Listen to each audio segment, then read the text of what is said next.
Cette semaine, Maintenant vous savez, vous propose des épisodes autour de la question du sport, si présente dans l'actualité.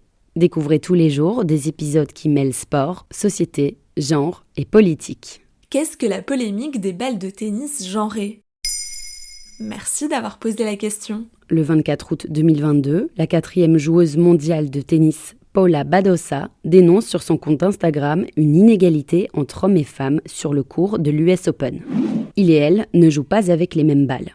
Une réalité qui a maintenant disparu, sauf sur le terrain de ce tournoi du Grand Chelem qui s'est ouvert le 23 août 2022 et devrait se terminer le 10 septembre. Sur ce court, on continue de proposer des balles différentes aux joueuses et aux joueurs. C'est aussi le cas au tournoi de Toronto et de Cincinnati.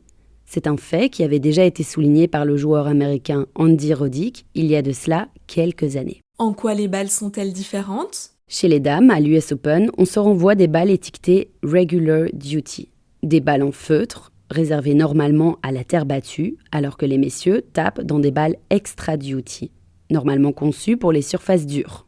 Et la joueuse espagnole n'est pas la seule à s'en plaindre.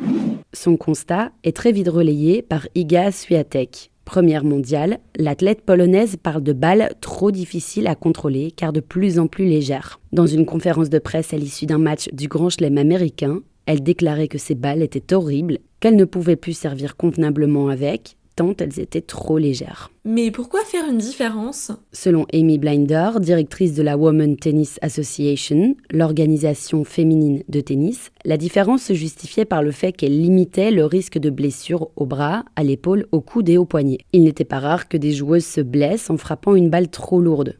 Et puis à l'époque, les femmes jouaient aussi plus lentement que les hommes, à quelques exceptions près comme Serena Williams. Mais aujourd'hui, ce n'est plus le cas. Les joueuses ont gagné en puissance et la légèreté de la balle n'a plus vraiment raison d'être. Et ce n'est pas le seul problème de cette balle.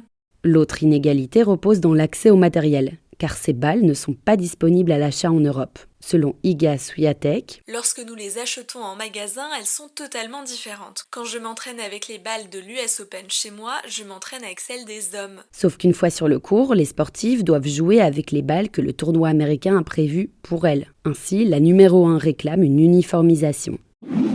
La Fédération de tennis des États-Unis a expliqué qu'elle avait commencé à discuter du problème avec les associations concernées, dont la WTA.